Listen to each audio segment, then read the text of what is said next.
Este es un mensaje para las generaciones futuras a esta. Mensaje grabado el 15 de noviembre del 2020. En nuestra actualidad, el lenguaje audiovisual tiene un gran poder, pues es de fácil asimilación e impacto, pues se usan diversos recursos enriquecedores del mensaje y es al que estamos más adecuados, pues es de aparente realismo con la realidad y llamativo con propuestas que nos identifican.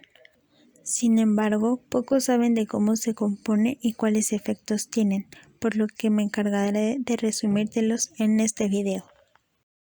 Primero definiremos lo que es el lenguaje audiovisual como la integración e interrelación plena entre lo auditivo y lo visual para producir una nueva realidad o lenguaje. Y la clave es que el significado del mensaje viene dado por la interacción sonido-imagen dentro de un contexto secuencial. Aunque se diga que el lenguaje visual es universal, diferentes culturas pueden entender de maneras muy diferentes una misma imagen, o bien generar imágenes muy diferentes del mismo objeto o modelo, ya que el emisor de imágenes realiza su trabajo aplicando códigos culturales aprendidos, estos para antecedentes del lenguaje audiovisual hasta el cine. La revolución de 1917, los nuevos dirigentes soviéticos vieron al cine como un medio para adoctrinar a las masas, y las películas no se concebían para entretener, sino para crear conciencia política. Con la creación de los grandes estudios de cinematografía en los años 20, es decir, Paramount, 20th Century Fox, Warner Brothers, entre otros, se impuso el sistema de producción. Y desde entonces lo que menos ha cambiado es la estructura y la planificación, es decir, preproducción, producción y postproducción. Primera es el ámbito del productor y del guionista. A partir de un guión, el productor busca los recursos financieros y el personal necesario. Terminada la película, el productor se encarga de la distribución, promoción y marketing. En los grandes estudios, el productor ejecutivo se encarga de los recursos económicos, el jefe de producción de la realización y el productor asociado de los procesos técnicos. El guionista da forma audiovisual a una idea literaria. El sistema de estudio se ha basado siempre en guiones de estructura tradicional en 3 actos: planteamiento, nudo y desenlace, con las matizaciones necesarias y con los giros que eviten la previsibilidad. La producción es la fase de rodaje. El director convierte el guión en una película coordinando todos los factores necesarios para la producción. 1. Preparación. Atrezo y diseño de producción. Decorador, dirección artística, ambientación y vestuario. El storyboard es un recurso gráfico que puede entenderse como un guión visualizado, muestra los movimientos de cámara o la iluminación. 2. Equipo de dirección para el rodaje. Script o secretario de rodaje se encarga de todos los detalles del raccord o continuidad.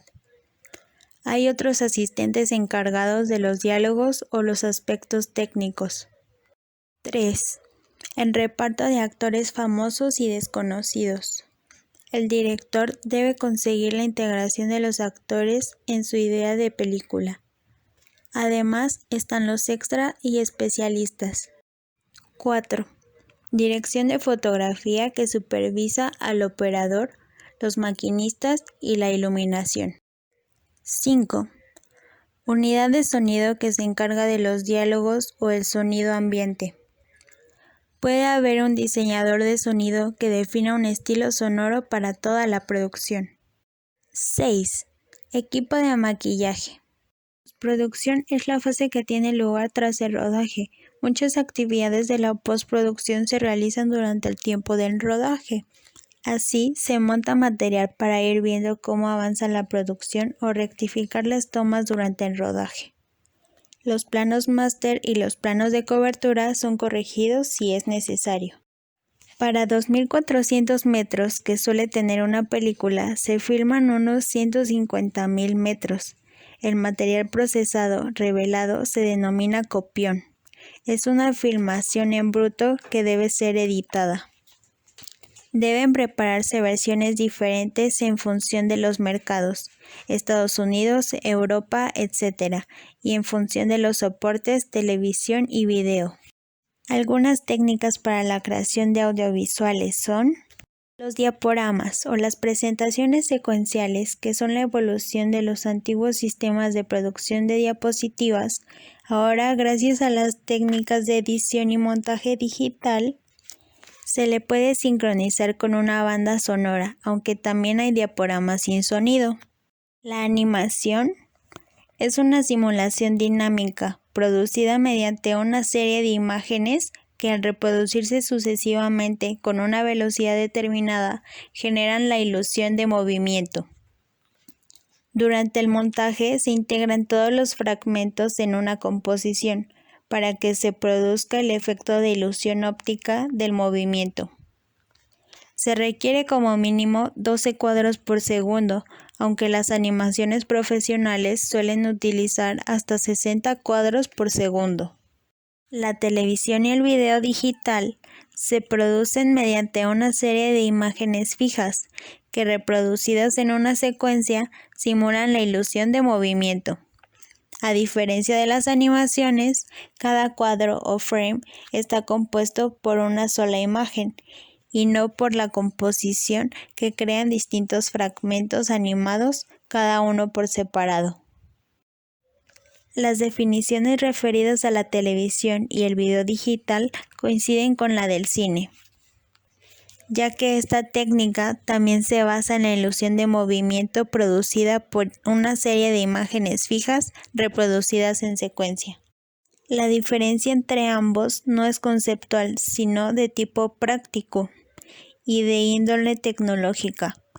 Los dispositivos de registro y la proyección modifican las cualidades de la imagen, de tal manera que generan dos productos audiovisuales totalmente diferentes. Estos productos audiovisuales hacen uso principalmente de elementos de comunicación como los planos y ángulos de las cámaras, es decir, desde dónde apunta la cámara hacia el sujeto en cuestión. Aquí se los presentaré y ejemplificaremos con filmes del director Tim Burton, un reconocido director de cine, productor, escritor y dibujante estadounidense, nacido en 1958. Su estilo y temas visuales están influenciados por las películas de horror de la década de 1920 a 1930. Observémoslas desde un punto de vista peculiarmente de planos audiovisuales, que es la perspectiva física visual de los personajes, objetos y elementos de la imagen, tal como los capta el observador desde un lugar determinado. Esto es, el trozo de la realidad que se muestra en la imagen. Vayamos a conocerlos. Gran plano general. Es la clase de plano que se usa para contextualizar. Por ejemplo, en el cine podría ser cualquier escena en la que no aparecen personajes, o en su defecto, estos se encuentran muy distantes. El propósito de este plano es dar a conocer el sitio en donde suceden los acontecimientos. Plano general. En muchas ocasiones se acostumbra a confundirse con el gran plano general, aunque la principal diferencia es que las personas pueden verse de mejor manera. Plano entero. El plano entero se deduce como un encuadre en el que las personas que están implicadas se observan de pies a cabeza claramente, aunque en la escena no sean el motivo primordial.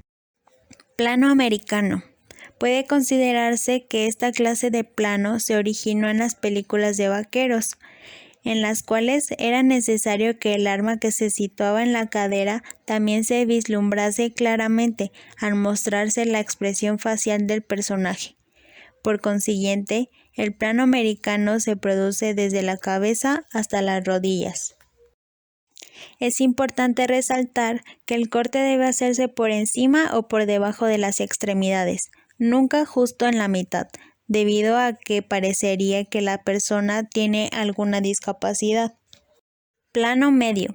En este tipo de plano, las personas involucradas en la escena cuentan con más protagonismo, puesto que el corte se efectúa en general desde su cabeza hasta su cintura. Sin embargo, también lo podemos encontrar asimismo como el corte que cubre desde la cabeza hasta el busto del sujeto o hasta la cadera. Primer plano. El primer plano se caracteriza por enmarcar únicamente desde la cabeza hasta los hombros. Es muy adecuado para mostrar expresiones de los personajes o también sentimientos y emociones. Primerísimo primer plano. Se trata del conocido close-up, un encuadre en el que solamente resalta la cara de algún personaje, desde su frente hasta su barbilla. El primerísimo primer plano es más adecuado para representar los sentimientos, pretensiones y emociones de cada persona. También se aplica para detalles en el cuerpo humano, como por ejemplo, énfasis en un ojo, la mano, el pie, entre otros muchos. Plano detalle. Es un plano de algo muy concreto, que acostumbra ser un indicio de los hechos que se desarrollarán más tarde en la historia de una película. Consiste en un acercamiento a algún objeto a fin de que éste sea el centro de atención, como por ejemplo un libro, un reloj o unas zapatillas. Equivale al primerísimo primer plano, pero en objetos. El otro recurso muy utilizado en los medios audiovisuales son los ángulos de las cámaras, para dar un sentimiento desde qué perspectiva se ven los objetos y con qué énfasis. Se pueden realizar estas variaciones de ángulos de cámaras y movimientos con el apoyo de un trípode, grúa, traveling o sobre el operador. Ángulo cenital. La cámara se sitúa en la vertical con respecto al suelo y la imagen que se obtiene otorga un campo de visión de arriba a abajo. Está situado encima del sujeto en la perpendicular al suelo y aumenta la sensación de inferioridad. Ángulo normal o natural.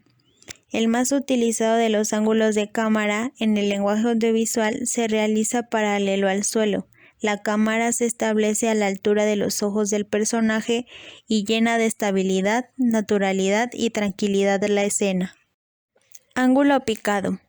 La cámara se coloca encima del sujeto u objeto, de forma que se observe desde arriba. Se realiza desde ángulos elevados por encima de la visión y hacia abajo.